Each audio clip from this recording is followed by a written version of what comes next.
La seducción en general está llena de reacciones fisiológicas no conscientes. Tu cerebro percibe cuando conectas o cuando no conectas. Yo te he generado mucha confianza y al final voy a entrar a momentos y sitios de tu mente que no llega a nadie. Polígrafo inservible.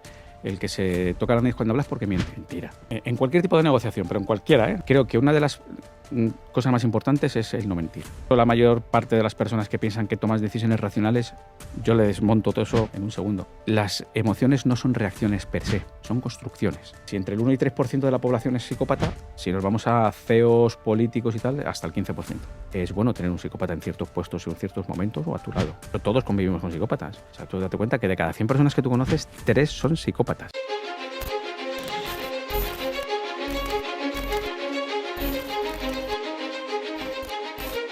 Este episodio de Vidas Contadas está patrocinado por N26, el banco 100% online que utilicé durante mi viaje a Nueva York porque no cobra comisiones por pagar en el extranjero, sea el día que sea y la cantidad que sea. Si te das de alta ahora y hasta el 15 de junio y reservas tus vacaciones pagando con tu tarjeta, te devolverán 50 euros y te darán otros 20 extras si introduces el código Vidas Contadas al abrirte la cuenta. Tienes toda la información en la descripción del episodio.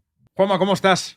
Joder, pues muy bien, muy ilusionado, macho. Yo también. La verdad que sí, ya tocaba. Vamos a contarle a la gente Sí, que esto es la primera vez que nos vemos en persona, sí. pero ya nos habíamos, ya te había hecho una entrevista, pero hace por mucho. videoconferencia. Hace mucho. Estamos hablando de hace 5 años. Sí, exactamente. En mis primeros pasos en redes sociales. Cuando empezaste en TikTok, sí. Yo te vi y dije, hostia, este tío es interesantísimo. Es verdad, macho. Y te hice una entrevista, estuvimos hablando, después tú lo petaste en TikTok y en Instagram.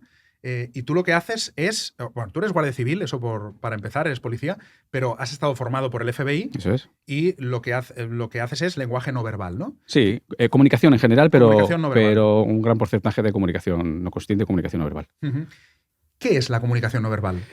Pues bueno, son todos aquellos gestos que lo podemos definir de dos maneras diferentes, que acompañan a la parte verbal, que le dan luz, la describen, le dan mucho más fuerza a la hora de comunicar. Y luego está la otra vertiente, que es el lenguaje corporal, ¿no? Que son gestos que no tienen que ver con la propia comunicación, pero que sí definen mucho y muy bien cómo te encuentras o cómo se encuentra la otra persona, ¿no? Uh-huh. Y además es muy interesante definir esto porque mucha gente, cuando tú le preguntas, oye, ¿tú qué crees que es la comunicación no verbal? Y te dicen, bueno, pues es aquello que utilizamos, ¿no? Para cuando verbalizamos, describirlo y tal. Digo, entonces, si es para describir hacia la otra persona y darle información a la otra persona, ¿por qué haces gestos cuando hablas por teléfono y nadie te ve, no? Claro. Y dices tú, ostras, y ahí es cuando despiertas la curiosidad, porque también hacemos gestos para nosotros mismos. Nos ayuda a continuar una conversación, nos ayuda a situarnos dentro de un contexto en un contenido que estemos divulgando o estemos diciendo. Entonces, si nosotros ya pensamos que los gestos los utilizamos no solamente para describirte a ti, sino para que mi manera de comunicar sea todavía mucho más fácil, ya lo vemos de otra manera. Claro, totalmente. Ya no es para el otro, es para nosotros mismos. Para mí también, exactamente. Claro, qué fuerte. Es verdad que, por ejemplo, cuando se habla por teléfono, a mí me pasa y le pasa a mucha gente, yo necesito estar de pie. Muy bien. Estar andando. Muy bien. No, me cuesta mucho hablar por teléfono sentado. Eso es. Claro, ¿eso qué indica? Claro, pues precisamente que tú necesitas, aparte de una activación, probablemente además te ocurra con las llamadas de trabajo, donde tienes que dar instrucciones, etcétera, porque tú tienes una activación corporal. Al final el cerebro y el cuerpo van súper unidos, pero muy unidos. Y de hecho es muy bidireccional, ¿eh? Tú te relajas a nivel mental y tu cuerpo se relaja, pero si tú quieres mentalmente relajarte, relaja primero tu cuerpo. Esto es así. Ocurre lo mismo a la hora de comunicar. Entonces es normal que te actives. Uh-huh. Es más, se aconseja que te actives. No sé si has escuchado alguna vez hablar de la sonrisa telefónica. No. Pues mira, la sonrisa telefónica es una estrategia, un truco, o podemos definir es una manera de comunicar por teléfono, de tal manera que la persona con la que tú estás hablando y te está escuchando percibe que estás como sonriendo. Y lo percibe, porque tu manera de comunicar, de utilizar la verbalidad, es diferente cuando estás sonriendo que cuando no estás sonriendo. Uh-huh. O sea, fíjate hasta qué punto un gesto que yo hago y tú no me lo ves, lo puedes percibir al otro lado del teléfono. Total, claro. Entonces, eso no solamente con lo que es una sonrisa, sino con ponerte de pie, con erguir la cabeza, sacar un poco de pecho, te predispone, de alguna manera, es una activación corporal que luego a la hora de comunicar, incluso en el tono, el timbre, se va a notar en muchas cosas. Uh-huh. Claro, ¿cuántas cosas podemos comunicar con la voz? Solo con la voz. Bueno, mucho, una barbaridad. Pues si estamos convencidos de lo que estamos diciendo, si estamos nerviosos, si queremos seducir, es que te lo puedes llevar a cualquier ámbito. Uh-huh. Una barbaridad. Claro, ahora que dices seducir, me parece interesante muchas de las cosas que tú haces en Instagram o en TikTok, que haces unos vídeos maravillosos donde explicas, ¿no? en un minuto pues, diferentes tips. Hablas mucho de la seducción. Sí. ¿no? Y yo supongo que te lo han preguntado mucho y será de lo que más se pregunta, pero ¿uno puede saber cuando está delante de alguien que le gusta? Lo puedes llegar a saber, lo puedes llegar a detectar de una manera muy fiable, muy fiable. ¿Qué es lo que ocurre? Que también tenemos que ser conscientes que trabajamos bajo muchos sesgos cognitivos y muchas veces buscamos cierta información y desechamos otra de una manera no consciente para al final percibir lo que nos interesa. Lo que queremos. Claro, y a veces no es lo real y por eso muchas veces nos llevamos unos tortazos de realidad importantes. Entonces sí, es verdad que hay que trabajar un poquito en este sentido con cierta frialdad, ¿no? Y pensar si lo que estoy percibiendo es lo que realmente se percibe o lo que me gustaría percibir. Entonces ahí es donde viene un poquito luego los problemas. Pero sí, tú te puedes dar cuenta. De hecho, la seducción en general está llena de reacciones fisiológicas no conscientes. Desde que se pueden hinchar más los labios, a que puedes ver mejor las bolsas palpebrales de los ojos, pues la cabeza hacia ciertos sitios. En definitiva, hay muchas reacciones fisiológicas de atracción, ¿no? Que es muy animales, es normal, ¿no? Producción de feromonas, producción de neurotransmisores.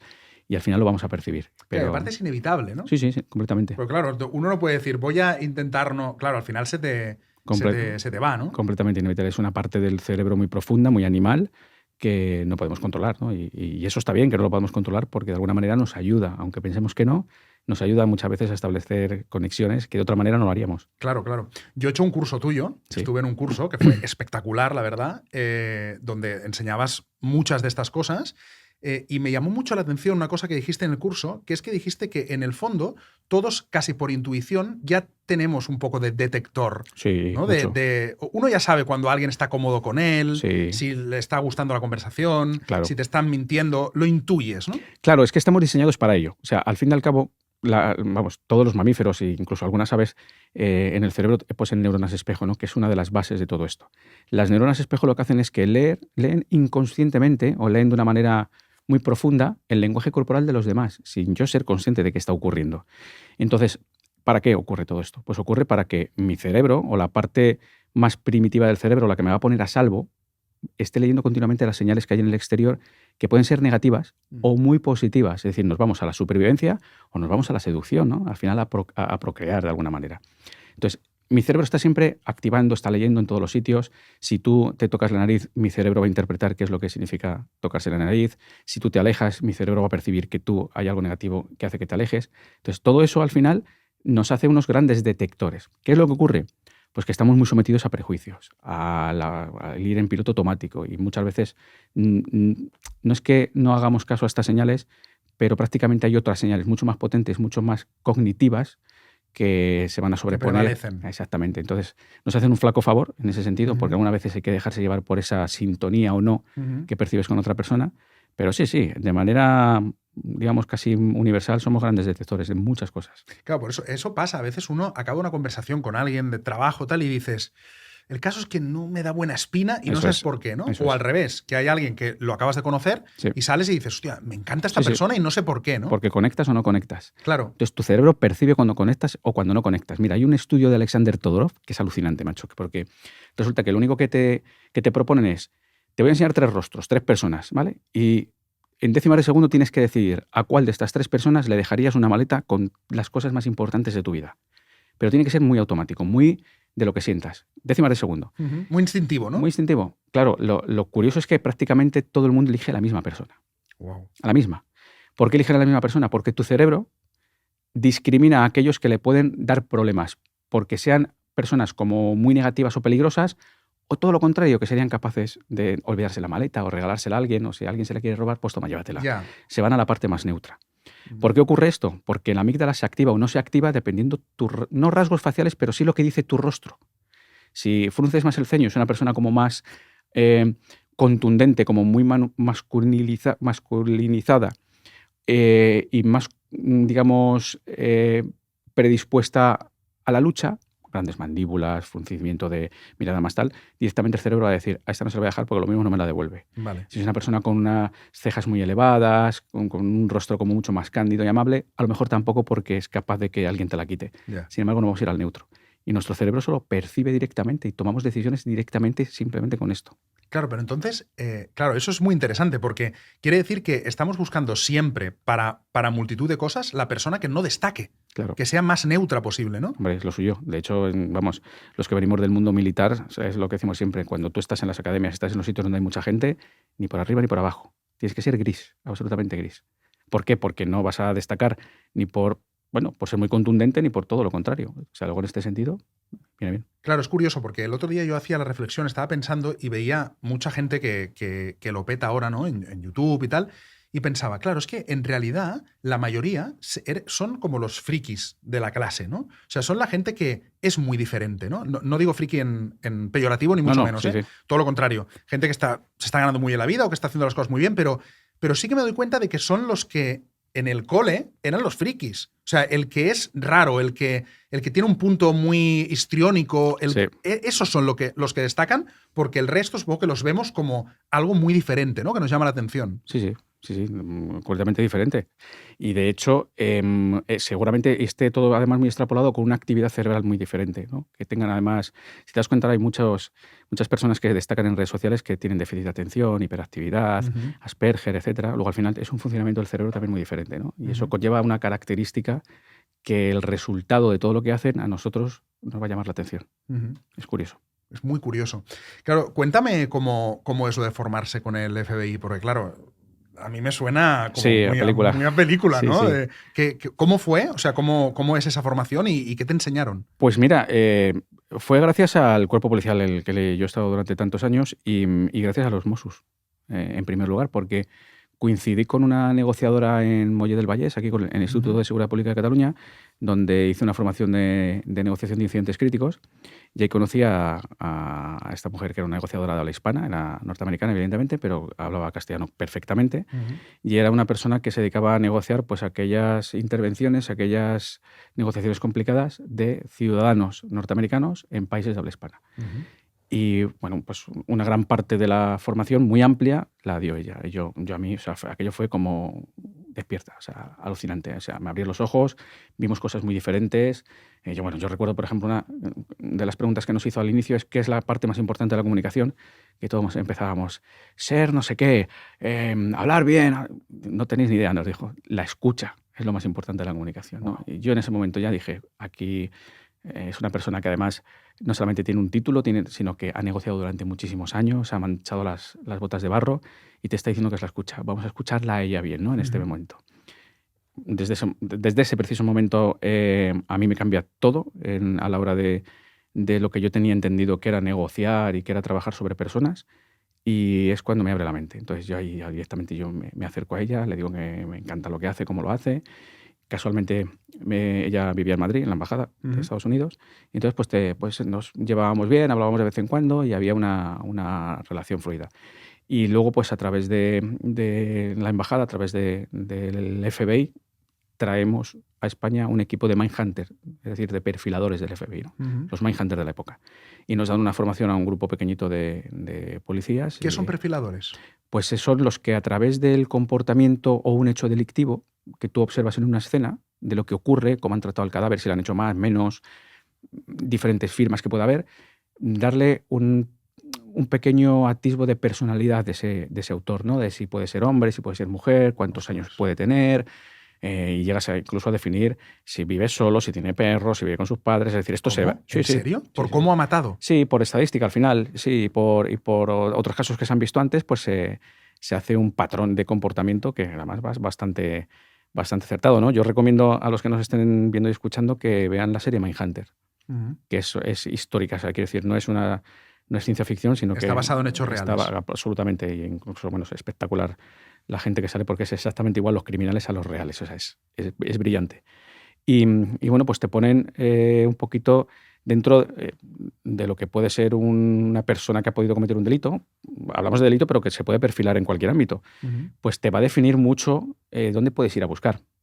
Es decir, pues es una persona con una alta impulsividad por el escenario, o es una persona muy planificadora. Entonces, tú ya vas acotando un poco, ¿no? Claro. Y luego te sirve, ¿no? A la hora de tú contactar con una persona, pues si yo hago un perfilado tuyo, porque me interesa mucho hablar contigo. Yo cuando me siente a hablar contigo, yo voy a tener un montón de parámetros que tocar, que no tocar, por dónde ir, por dónde no ir. Para ver si salto o no salto. Claro, ¿no? yo es algo que utilizo mucho. Yo le llamo el preperfilado. O sea, yo investigo antes a una persona para saber cómo tengo que comunicar con ella. Claro. Qué temas evitar o qué temas utilizar para generarle confianza. Wow. Claro, juegas con mucha ventaja. Mucha. Bueno, no, mucha no. No, toda. Muchísima, sí, claro, sí. muchísima ventaja. Porque tú vas a escuchar lo que te apetece escuchar. Claro, y te vas a sentir cómodo. Mucho. Entonces te vas a abandonar. Y cuando tú te abandonas es porque yo te he generado mucha confianza y al final voy a entrar a momentos y sitios de tu mente que no llega nadie. Claro.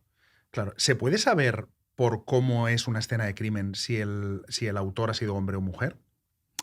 A ver, lo puedes intuir, pero tanto como saberlo a 100%, no creo.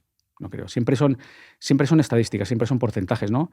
Tiene pinta de que sea un hombre de 30 años o tiene pinta de que sea una mujer dependiendo, ¿no? Dependiendo, pero está muy vinculado a los porcentajes y a los estudios previos que existan antes, pero como saberlo 100% no. Y hay una pregunta que recuerdo que ya te hice la primera vez que te entrevisté y que me dijiste que no, que es que, y mucha gente cree que sí, por eso también un poco por desmitificar, ¿no? Que es que en realidad no podemos saber a ciencia cierta si alguien nos está mintiendo, ¿no? No podemos. No. Además, la evidencia científica es súper clara. Polígrafo inservible. El que se toca la nariz cuando hablas porque miente. Eso lo hemos escuchado 1000 veces. Mentira. Si mira hacia la derecha, se está inventando el discurso. Mentira también. Y insisto, no es solamente que lo diga yo, sino la evidencia científica es súper clara. Es más, la evidencia científica a día de hoy nos dice que estamos más cerca de poder detectar a una persona que miente dentro de la lingüística forense. Es decir, de la parte verbal de la comunicación, no de la no verbal. ¿Qué es lo que ocurre? Que simplemente como comunica una persona, pues a lo mejor puede llegar a alargar más las vocales cuando está mintiendo, bajar el volumen. Hay ciertos aspectos que podrían acercarse, pero que no tienen por qué ser puros en una mentira. Si todo esto lo sumamos también a la parte no verbal, pues digamos que el porcentaje de acierto aumenta un poquito más. ¿Pero dónde podríamos llegar? ¿Qué porcentaje? ¿Un 85%, un 90%? Me parece poco. Para tomar decisiones importantes... Hombre, para meter a alguien en la cárcel sí, pero claro. para una cosa más de estar por casa, el 90% me sirve. Bueno, Enrique, yo sí tengo que jugarme 30.000 euros para invertir en una empresa, no sé yo si me quedo tan tranquilo. Es complicado.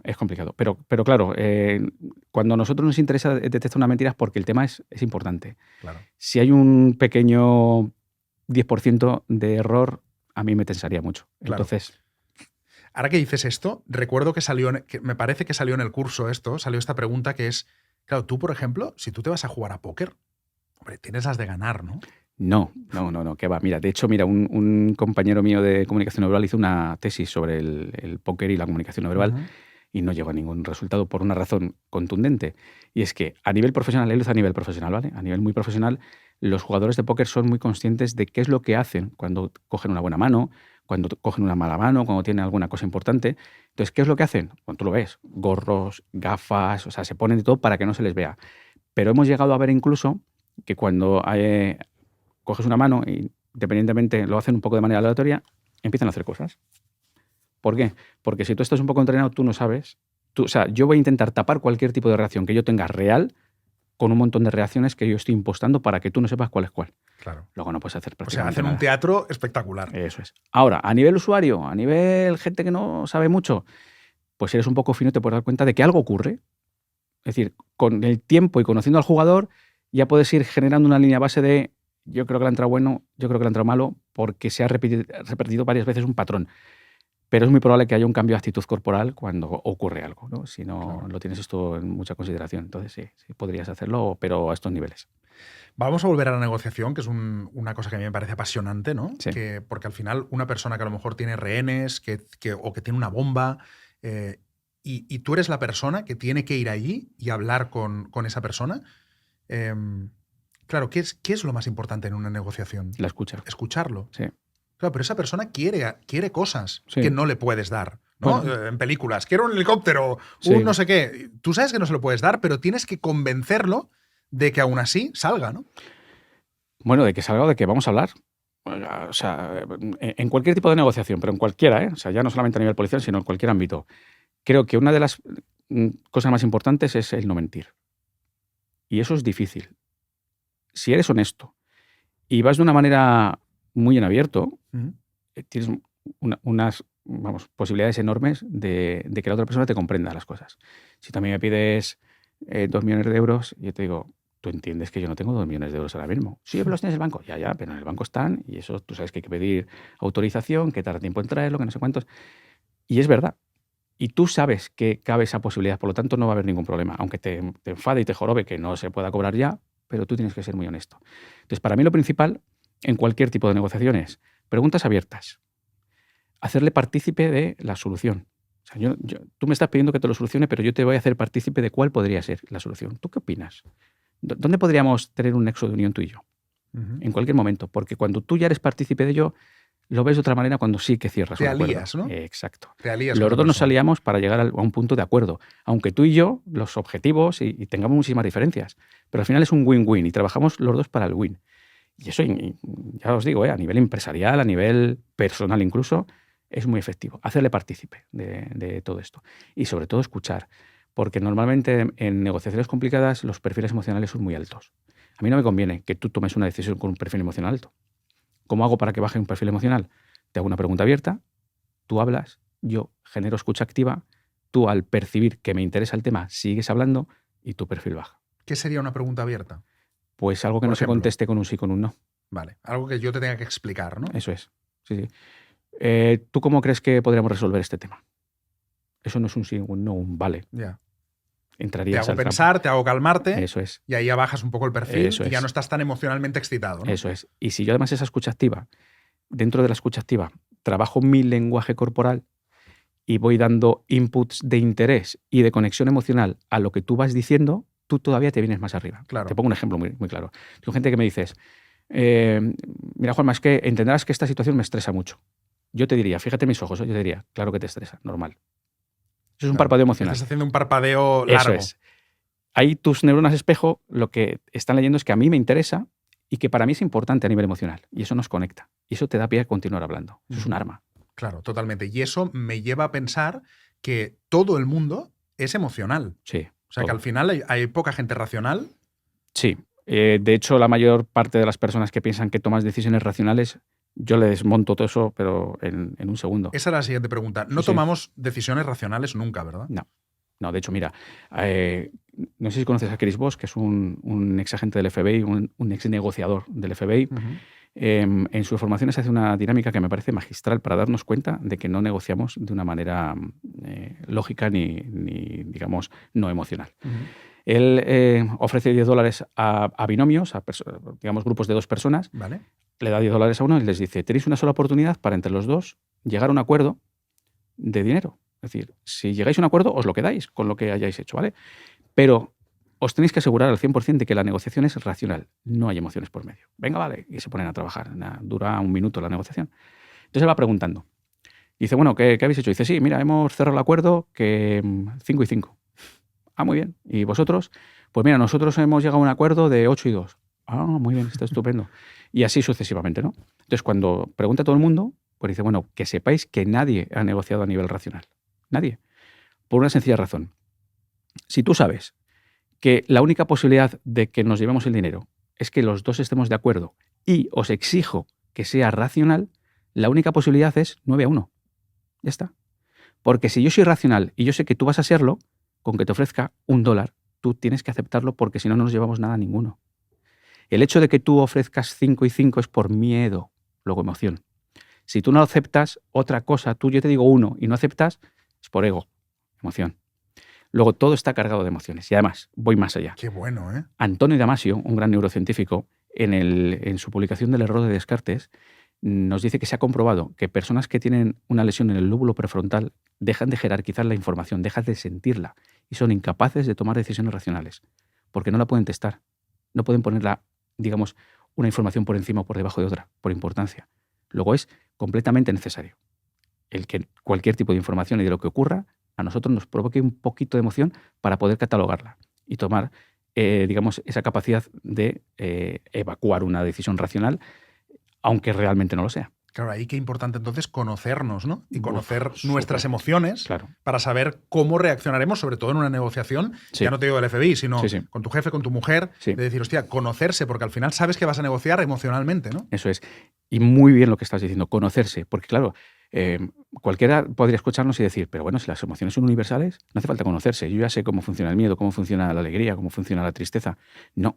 A día de hoy, y a nivel de neurociencia, esto le va a chirriar a más de uno, pero es que es lo último en neurociencia, las emociones no son reacciones per se, son construcciones. ¿Y qué significa que es una construcción?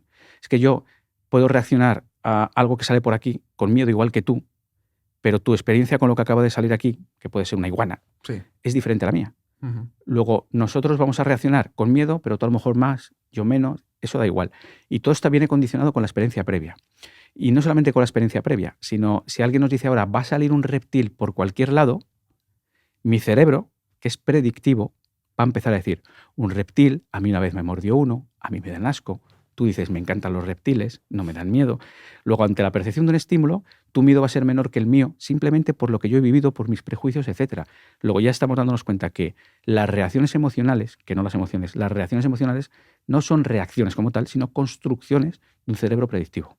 Wow, claro, eso es potentísimo a la hora, por ejemplo, de relacionarnos con personas. Pues Eso claro, es. conocer a alguien, lo que te diga, cómo, ya no solo el lenguaje no verbal, sino lo que te cuenta, a ti te puede llevar a que es un infierno de persona Eso es. y a otro le puede llevar que es Eso un es. cielo de persona. Depende de lo que tú hayas vivido con respecto a lo que te ha contado. Claro. Exactamente. O sea, de alguna forma es como que desde pequeños nos hacemos como una especie de mapa emocional Sí, sí. que luego Claro. vamos comparando.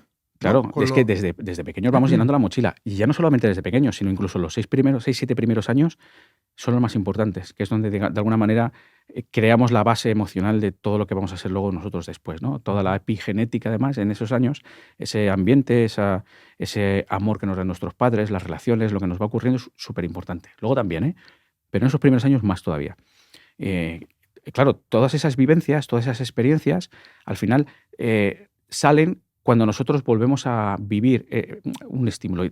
Un ejemplo, si yo mañana voy por la diagonal de noche, está lloviendo, escucho ladrar un perro y viene un perro y me muerde, mañana, si voy por la diagonal, es de noche y está lloviendo y oigo ladrar un perro, yo me voy a poner Claro, vas a malo. tener miedo. Malo, ¿por qué? Porque mi vivencia ha sido esa. Es decir, hago una construcción, hago una predicción que no es real. Porque a lo mejor no viene el perro y no me muerde. Claro, claro. No, es un perro que no Eso muerde. es. Entonces, a mí me ocurre eso porque he tenido una experiencia, pero a ti no. Wow. Wow. Es flipante. Es flipante, sí. Realmente es flipante. Hay otra cosa muy flipante que también hablas mucho y que lo comentaste en el curso, que es lo de preguntar sin que yo me dé cuenta de que me has preguntado. Sí. Eso me parece interesantísimo también, ¿no? Lo es. El sacar información sin que yo perciba que me estás sacando información. Claro, claro, es que eso es clave porque, mira, hay mucha gente que se pone muy a la defensiva cuando se da cuenta que te interesa algún tema. Claro. Entonces, yo ya digo, uy, ¿por qué me está preguntando? ¿Qué quiere saber? ¿Con qué intención? Entonces, puede ser incluso un prejuicio. Yo a lo mejor no tengo ninguna mala intención, ¿no? Incluso es una manera de que tú sigas hablando y baje tu perfil emocional. Es decir, mis intenciones a ti en principio no deberían de interesarte o detectarlas. Pero claro, si te cierras, a mí no me interesa que te cierres. Pero damos un paso más. Realmente me interesa mucho la información. Me interesa saber cuánto cobras, cuántos años tienes, si tienes familia. Pero si tú eres desconfiado, puedes decir, pues no se lo digo. O le digo otra cosa. ¿Cuándo tú vas a soltarlo realmente, vas a decirlo de una manera raja y tranquila? Cuando sea una decisión tuya. Claro. Es decir, cuando no me sienta preguntado. Ahí está. Tú me vas a decir los años que tienes o el dinero que cobras cuando tú quieras decírmelo a mí, no cuando yo te lo pregunte. Claro. Claro, pero yo necesito tienes que saberlo. inducir. Claro. Entonces tengo que hacer lo posible por inducir esa respuesta. Claro. ¿De qué manera? Hay muchas maneras, hay muchas estrategias, hay muchos trucos. Pero, por ejemplo, cometiendo un error. O sea, el ser humano, por ego, tiene siempre la necesidad de corregirte. Entonces, yo te puedo decir perfectamente, oye, macho, por cierto, estamos a 16 de mayo, te queda menos de una semana para tu cumple, ¿no? Tú dices, no, tío, si yo cumplo el 8 de julio. Ah, hostia, verdad, perdona, tío. Ya me lo has dicho. Claro. ¿Por qué? Porque me has corregido un error. Claro, claro. Pues esa es una manera de, Claro. por ejemplo, de hacerla. O si yo quiero saber tu edad, te puedo decir, hostia, Henry, tío, te pareces un montón a mi hermano. De hecho, yo creo que tienes que ser de la edad de mi hermano, seguro. Claro, y ahí ya te lo digo. Y tú ya me lo dices. Claro, yo tengo 42. Claro, Exactamente, vamos, exactamente. Ostras, claro. Claro, volvemos a lo que hablábamos, la emoción, las emociones, ¿no? Al Eso final, es. como somos emocionales, Ujú. tenemos el ego, ¿no? El ego. Que el ego supongo que es el gran enemigo del que no quiere contar algo, ¿no? Sí, sí, sí. Porque en el momento que tú le pongas por debajo de lo que él cree que es, va a soltar lo más grande. ¿Por qué? Porque tiene una necesidad de justificarse. Tiene una necesidad de que tú no le hagas de menos. Pero ojo, porque si es muy evidente que es una estrategia, le va a decir, no entro. Pero si tú lo sueltas como un poquito así, un poco de, no creo que seas capaz de entender esto. No, cuéntamelo. O sea, ya estás entrando. Ya estás dentro. Entonces, de hecho, para mí el ego es el gran comodín. Es decir, todos tenemos una serie de pulsiones, de necesidades, de miedos o de incertidumbres que puedo trabajar para inducirte a hacer cosas. Pero el ego creo que es común a prácticamente todo el mundo. Si yo no te conozco, es la primera vez que hablo contigo, coincido ahora mismo aquí, no he podido estudiarte antes, voy a utilizar el ataque al ego, el regarte el ego, el ponerte muy arriba o ponerte muy abajo. Depende por dónde vayamos yendo, eso no falla. Vamos. Claro, y eso a nivel, antes hablabas de neurociencia, ¿no? Claro, neurociencia ya se está aplicando al marketing, ¿no? Sí. Entonces, claro, nos venden un montón de cosas por eso, ¿no? Por cómo somos, por cómo vamos a reaccionar, porque ya está estudiado el cómo vamos a reaccionar sobre cierto estímulo, también en relación a comprar cosas, ¿no? Sí. Bueno, pero está estudiado a unos niveles alucinantes. Es decir, tú vas a un supermercado y no te creas tú que los productos están arriba, en medio o abajo por casualidad, ¿no? No. Date cuenta que las golosinas, los dulces están en la parte baja. O sea, está todo súper estudiado. Incluso trabajando los aromas, el que tú percibas un olor en concreto a la hora de entrar en una tienda te va a producir una serie de reacciones en el cerebro. Está todo súper estudiado. O sea, sí. Somos marionetas del marketing a día de hoy gracias a la neurociencia. Total. También las marcas de lujo, ¿no? Trabajan mucho con esas percepciones, ¿no? El entrar en una tienda y que no haya mucho producto, ¿no? Eso crea escasez. Eso es. El que haya mucho aire entre productos. Por ejemplo, las marcas de lujo, si te das cuenta, no verás a un modelo o a una modelo sonreír cuando publicitan. No, están serios siempre. Exactamente. ¿Pero por qué? Porque eso crea distancia. Crea distancia, como la distancia que crea una persona rica a los ojos de una persona que no lo sea. Claro, es como no es de los nuestros, ¿no? Es un estatus superior. Es un estatus. Eso es una altivez, una prepotencia que genera ese estatus, ¿no? Entonces lo percibes con esa lejanía. Wow. Qué fuerte. Vamos a hablar de un tema que seguro que también has hablado 1000 veces, que es el tema de los psicópatas. Sí. Hay muchos más psicópatas de los que creemos, que esto también lo dijiste en el curso. Sí. Hay muchos más psicópatas de los que creemos. Sí. ¿Se puede detectar a un psicópata? A ver, por poderse detectar así a la ligera y a la primera, no, porque eso habría que hacer una serie de test, una investigación, etcétera, y de hecho, bueno, pues no es fácil. Es más, te voy a contar el caso de James Fallon. O sea, James Fallon es un psicólogo que hace un estudio sobre el cerebro, el funcionamiento del cerebro de los psicópatas. Entonces hace pues las típicas resonancias, ¿no?, funcionales del cerebro para ver cómo se ilumina o qué se estimula en el cerebro de un psicópata o de unos psicópatas en diferencia a unos cerebros normales. Bueno, pues James recopila, no sé ahora mismo el número, pero voy a poner un ejemplo de 20 cerebros de psicópatas, o 20 psicópatas a los cuales va a hacer el estudio, y 20 personas que no. Pero solo tenía 16 personas. Entonces dijo, a ver, ¿a quién meto yo ahora? Venga, pues mi cuñado, mi hermana, mi mujer y yo. Y ya tenemos los 20, ¿no? Cuando salen los resultados se da cuenta que del grupo de no psicópatas hay un cerebro que funciona igual que los psicópatas. Es decir, es un psicópata. Y era él. No lo sabía. Ostras. Él no sabía que era un psicópata. James Fallon. Hostia, qué fuerte, ¿no? Exactamente. O sea, que no es tan fácil ni siquiera darte tu cuenta, ¿no? La mayoría lo pueden medio... Bueno, pero hay veces que no te puedes dar cuenta. Además, la psicopatía es un espectro que no es ni blanco ni negro. O sea, tú puedes estar... Es una escala de grises enorme. Tú puedes llegar a ser poco empático, que sería la escala más baja de la psicopatía, a ser un psicópata, como digo yo, de libro, ¿no? Del 1%. Entonces, no debe ser fácil. Luego está el psicópata integrado, que a la hora de detectarlo es prácticamente imposible, porque es una persona que realmente sabe lo que hay que hacer en cada momento, si hay que impostar una emoción, porque además está comúnmente en el imaginario colectivo como que el psicópata no empatiza. No, perdón. Los psicópatas empatizan perfectamente, pero a nivel cognitivo, no a nivel emocional. O sea, un psicópata te dice una barbaridad y él sabe que te ha herido, sabe que lo estás pasando mal, sabes que estás enfadado, que estás triste, porque lo saben, pero no lo conectan. No lo siente. Eso es, no lo siente, pero sí lo saben. Entonces, un psicópata integrado, en cualquier momento, en cualquier muestra de emoción de otra persona, sabe que a lo mejor él lo puede imitar, o aquí toca llorar, o aquí toca ponerse triste. Es muy difícil detectable. Ahora bien, hay un estudio de una universidad, creo recordar que de Canadá, hecha en población reclusa, donde entrevistan a un montón de personas, de presos, ¿no? para llegar a unas conclusiones, pero se dan cuenta que además de esas conclusiones, ese estudio al que iba, se dan cuenta que a la hora de comunicar, los que sí tienen, o sí que estaban catalogados como psicópatas, movían la cabeza mucho menos, es decir, eran más rígidos. ¿Podríamos utilizar esto para detectar a un psicópata? Yo creo que no, porque habrá gente que sea muy rígida por otras cosas y no tiene por qué ser psicópata, pero sí que es llamativo el que hubiera un patrón común en la gran mayoría de los psicópatas en cuanto al control de los movimientos, ¿no? Esa falta de fluidez de que puedes haber en un cuello y más control y rigidez, precisamente pues a lo mejor por su manera de comunicar, ¿no? Que pueden tener un poquito más de estrategia, no sé cómo definirlo. Claro. Pero que sí hay cosas que están ahí, aunque insuficientes para poder directamente ver a una persona, hablar con ella 5 minutos y decir, psicópata. Es psicópata, ya. Hay una confusión creada por el cine, que es que pensamos que los psicópatas son asesinos todos. Ah, sí, sí.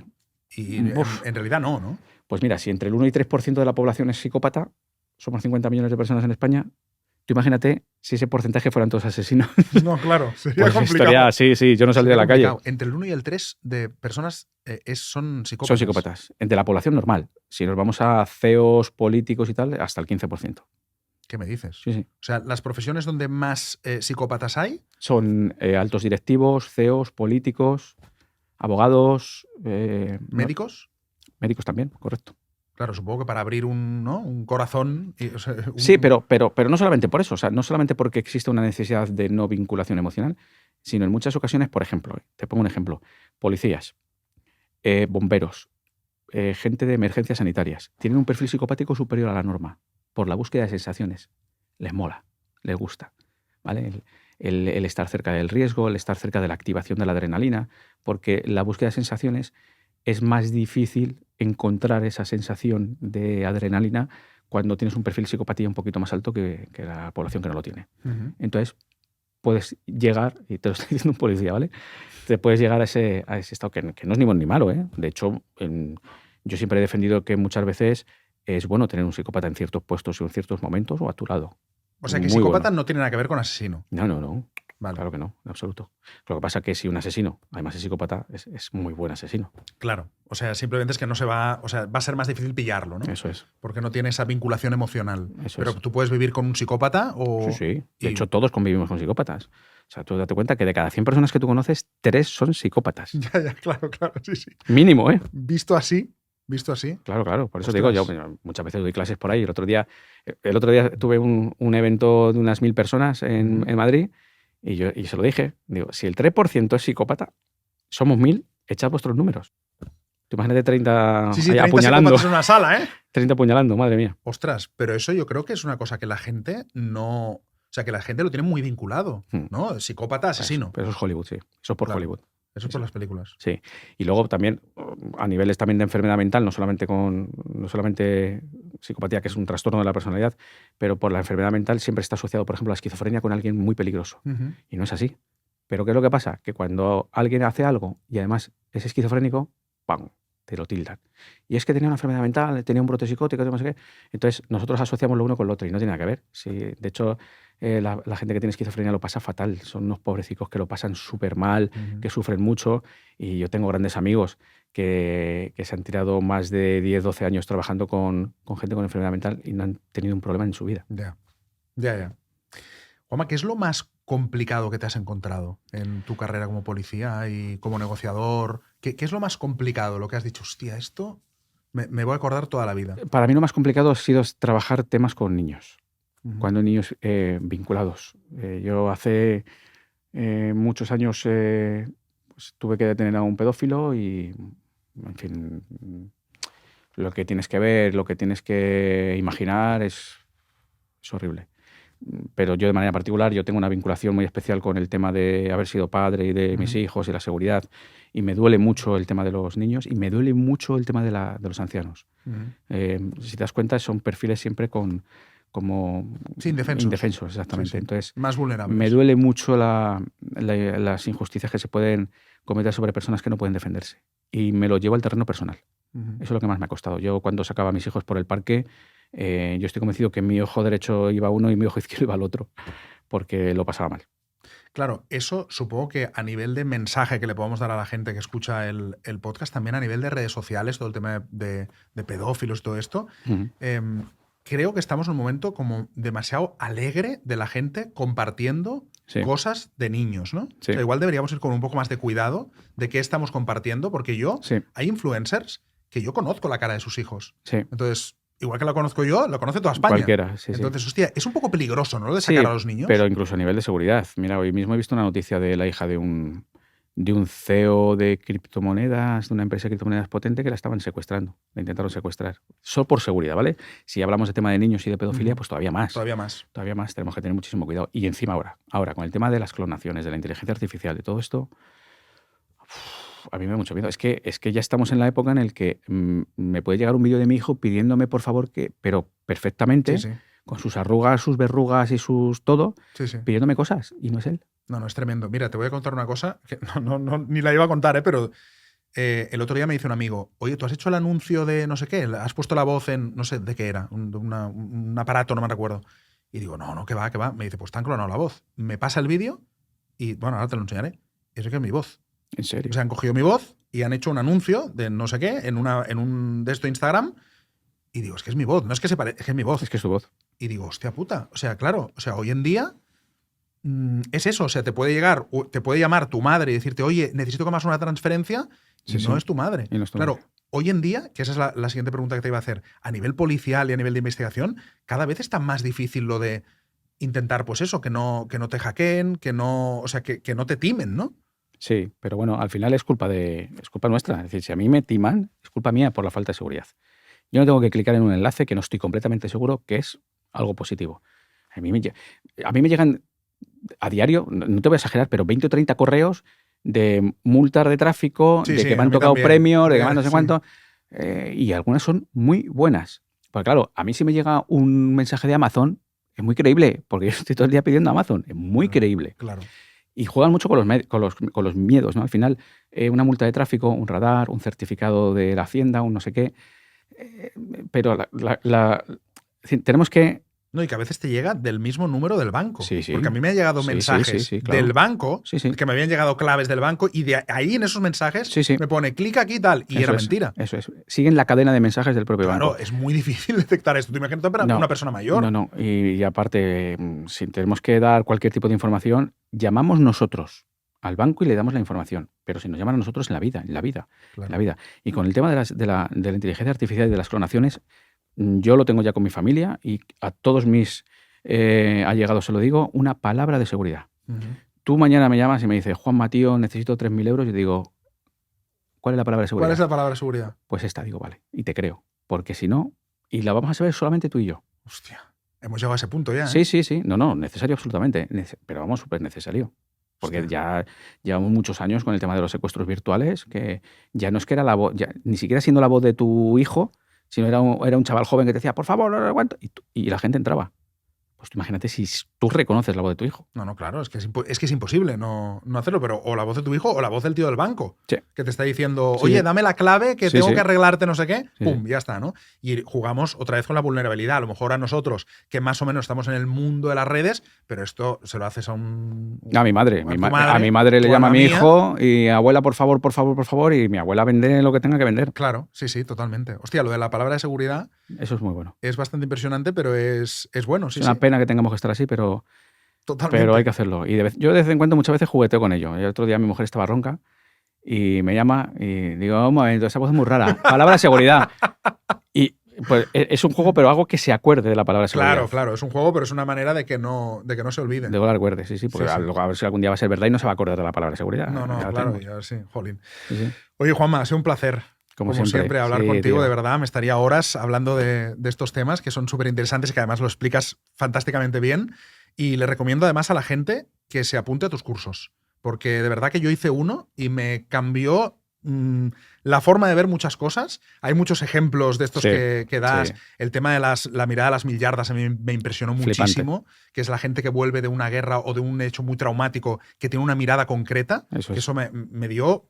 miedo. De mal rollo. Qué curiosa, muy mal rollo. Se aprenden muchas cosas y creo que todos tenemos que estar formados en esto, porque me parece que en el mundo en el que vivimos hoy, el saber negociar, el saber relacionarte, el saber qué está pensando el otro o intuirlo, creo que es muy importante y te lo explicas muy bien. No sería mucho mejor.